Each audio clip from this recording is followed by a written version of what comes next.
I didn't really know much about the UK until Tommy Robinson came into the orbit of Rebel News, and he worked for us for a little bit, and I had a crash course in the weaponization of laws that were introduced for one purpose, but then mission creep extended them. I mean, I didn't know all the football laws, or as we call it over here, soccer, that the police had the right to, order you to be dispersed. Like, you can be just sitting in a pub, sober, doing nothing wrong, and a cop can say, disperse now. And if you don't, you can be charged like that. And I don't know if these laws came about because of football hooliganism or because of other things, but all these powers that were for a limited, acute purpose over the course of time are stretched and stretched beyond recognition and are weaponized and are used for political purposes. I mean, I was there speaking of our friend Tommy again, when he was at a march against anti-Semitism. This is about a year ago. And he came there as an ally of the Jews and as a journalist. And by the way, I literally bumped into, it was the first time I saw Tommy in years. It was a sheer accident that I went into the same cafe that he was. We both got to the march early. I went into the cafe to get a bite, and there's Tommy. Like, what are the odds? Completely random encounter. And other Jews were there, and they were delighted that Tommy was there because Jews in the UK don't have a lot of allies these days, and to have a working class journalist on their side, they were sort of delighted to have him there. And one left-wing Jew, Gideon Alter, I think is his name, said to the cops, "He makes me uncomfortable." And the cops grabbed Tommy. There was like a dozen cops, handcuffed him, then pepper sprayed him and marched him out. And he was banned from the city. He was literally exiled from London until he fought his court case almost a year later. I tell you this story because every single aspect of that, the police can arrest you because someone else feels nervous, that they can exile you from a great city for a year just because, without a hearing. All of those things probably started, there was probably a little kernel of, oh, here's a good idea. Here's a problem we need to solve.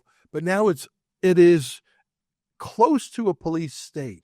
And the only way I won't say that the UK is a police state is that it's done so selectively, 95% of the time, you wouldn't notice. You notice hard when people start tweeting about the Southport stabbings, and then pretty soon 100 people are charged for mean tweets. Like, I think the UK is in real jeopardy of becoming authoritarian. What do you think, Callum? So a lot of people responded, and apparently this has become a quite common meme, which is to refer to England as woke North Korea at this point, from the American perspective. It's apt. I mean, you mentioned football. Did you know there are still blasphemy laws on the books in regards to football rivalries? Because in Scotland, for example, you have Celtic versus Rangers, which turns into Protestant versus Catholic. Now, of course, you have these laws come in because they're like, oh, we need to stop the violence between these two groups. But if you say F the Pope, in a certain context, yeah, it's a crime still in the UK. And this only ever goes one way when it gets to the level of police interference. I mean, you mentioned Tommy. I mentioned Lawrence Southern. This has happened to me now. Paul Golding is another one that comes to mind. I'm yet to find a significant left-wing figure who's British who's had the same treatment. Just doesn't seem to happen. And you're right. I mean, the policing culture in this country, I mean, that phrase woke North Korea is probably the right way to apply to it. If a single individual is seen to be causing offense, the problem isn't the person complaining needs to grow up. I mean, that's the American perspective. It's like, yeah, other people disagree with you. Live with it, you child. And even to their credit, the American police, for all the problems they've got, they still have that cultural culture when it comes to policing, which is that freedom of speech is sacrosanct. Grow up. But when it comes to British policing, the culture is that individual who's causing offense, that's a problem. Yeah. And as soon as we remove him, everything's perfect. Wait. But of course, all that ends up doing is meaning that the person who can claim offense now has a weapon to get rid of their opponents.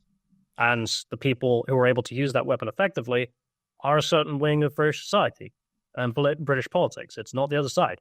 So no one who offends British right-wingers is ever going to be removed from the city of London. And I can't explain how much of a big deal that is because that's basically the city. Yeah. We've only really got one. It's so centralized here. Yeah.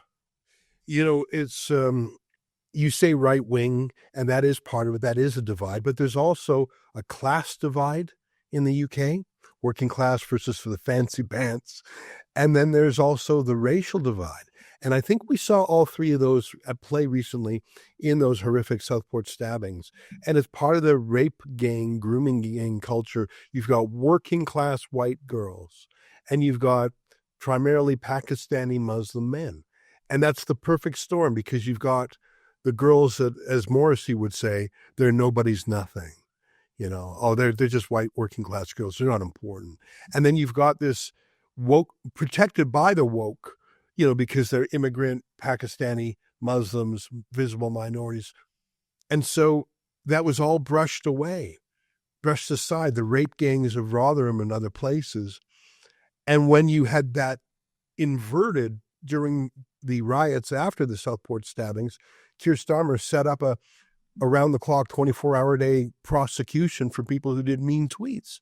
He didn't set up around-the-clock prosecutions for rape gangs or for other crimes. I think there's a lot of axes in the UK where you have two-tier, based on race, based on class, based on ideology. Am I wrong, Callum?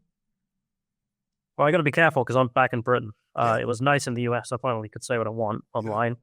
But that phrase, two-tier, there was a recent leak from the Home Office showing that the British state considers using the phrase two-tier policing as a sign of extremism. So that's what they said. Which is just such a... I mean, it's proving the point so obviously that if you claim there's two-tier policing, you're a problem and we're going to shut you down. Yeah, it's on their nose. You've got this policing culture and you've got this... And then you layer on a total panopticon of constant surveillance. You've got that surveillance state Orwellianism on top of it, of closed circuit TVs everywhere. And now, and this is a phrase no one outside the UK knows, ULEZ. It stands for ultra low emission zones. It's basically 15-minute cities and cars are banned between certain times. You got all these ULEZ, ultra low emission zone cameras that are filming your car if you're driving when you are on the wrong carbon date or whatever, or past your carbon limit. You got to pay a carbon tax. And it's just, there's no such thing as privacy anymore. If your politics are wrong, you'll be debanked. They even did that to Nigel Farage. And even cabinet ministers, it turned out, were debanked. I really feel like the UK, which was the crucible of our freedoms in Canada and America, I believe you guys are further down the road to authoritarianism than either Canada or America. Even under Trudeau, we have not gone as authoritarian as you guys. And you've just had 14 years of Conservatives. You can't even put that all at the feet of the Labour Party that hasn't even been in for a year. 14 years of this under the so-called Conservatives. How do you explain that? They weren't conservative, never wanted to be, and did nothing. I mean, one of the greatest examples coming out of this is now that they've lost power. I mean, I hate to keep bringing it up, but the grooming gangs is just it's the perfect thing to demonstrate everything wrong with the country, because it's just on every level a scandal.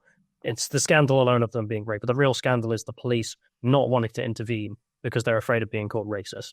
Yeah. It's just a pathetic reason to let someone rape kids, but whatever. So the fact that they've now lost power, you've seen every Conservative former minister, or even the current leader, or people like Jacob Rees-Mogg who lost their seat rightfully because they did nothing during all of this, complaining. This is a real problem, should be solved, someone should do something. And you're like, you were in power for 14 years, you were a minister. What do you mean someone should do something? I mean, if only you knew someone who had been in power for the previous few years. Yeah. And I remember being in an activist position, because I used to work in UKIP, which came up in the interview, for example. We went through all that. And the feeling was that whenever you'd go to a Conservative MP or minister or anything else, or even the activist, and talk about this, this problem's still ongoing. The two-tier justice in the courts, because I'm just going to say it, is ridiculous. I mean, just last week, there was this gang of white child rapists. They were locked up. Big hullabaloo about how we found a white gang of child rapists. You know what they got? Life in prison. Every single one of them. Right. The week before, a gang of brown Pakistani rapists are found. I think it might have been in Rotherham, a new round of people going to jail, and some of them got 2 years. Yeah. 2 years in prison. There's a thing the UK media does that drives me crazy. There'll be 20 rapists, each sentenced to 2 years, and the headline will be "Rape Gang Gets 40 Years in Prison." What? No, that's just 20 guys with 2 years each. And by the way, they'll all be out in a third of the time. I've never seen that bizarre way of counting, like the cumulative sentence. I've never seen any other country do that before, but that's how the British report it. But it's endless, right? You've got all these small things, which are just scandals in and of themselves. Yeah. So back when the Conservatives were in power, you'd go to them with this issue, and they would treat you like you were telling them that jet fuel can't melt steel beams. Yeah. I was just like, wow, that's who you are, fundamentally. Yeah. So now they're out of power, and they're bleating about how someone should do something. I just, I wouldn't piss on them if they were on fire. Some of them have bruited the idea of arresting Elon Musk. By the way, Elon Musk, to my knowledge, has not donated to any political party in the UK. I mean, I think he might, but who knows? He has not, as far as I know, bought any ads or anything. He's just weighed in from his own bully pulpit on Twitter, which anyone could do. Like, in a way, he's no different than Kim Kardashian or any British pundit. I think it's just his force of his personality and that people know he's a big shot. He has just taken the British establishment and shaken it so hard, but not with his hands, just with his words on Twitter. I mean, and there's calls for him to be investigated and calls for him to be arrested, but they're being very careful because they don't know how close he is to Trump. It's quite, I mean, Emmanuel Macron arrested Pavel Durov, the founder of Telegram, that social media app. Macron invited him for dinner. When he landed in Paris on his private jet, he was arrested. And I think that would be done to Elon Musk today if he did not have sort of the protective aura of Donald Trump behind him. I think the UK would arrest Elon Musk just as much as they've arrested Tommy Robinson. If Trump had not won the election, Elon Musk would be arrested on sight if he touched down in the UK. Prove me wrong. Well, the feeling in the UK, at least from the people complaining about the fact that he's telling people what the problems are, is the end goal is, what if they just banned X? I mean, no one in the UK would be surprised if that happened overnight. Would you be surprised? Even in Canada? If the UK just decided to do that? They did it in Brazil. They did it to other social media apps in France. They deleted 40,000 Facebook pages that were critical of the regime. They absolutely got away with that until Elon Musk bought Twitter. So the answer is I would not be surprised. And what's the problem? Like, literally, what's the complaint? The complaint is that people could speak freely. Yeah. I mean, there is no attempt to try and justify anything at this point. It is just, you're a threat to our power, you have to go. Which, I mean, talk to every British person. I mean, of any poll that's done, there's about 9 out of 10 people have a feeling that, yeah, no, both Labour and Conservative, you guys have had your chance. You've done nothing good. And now anyone that criticizes you, you just remove. So no one would cry if they were both wiped out politically forever. It wouldn't be a problem.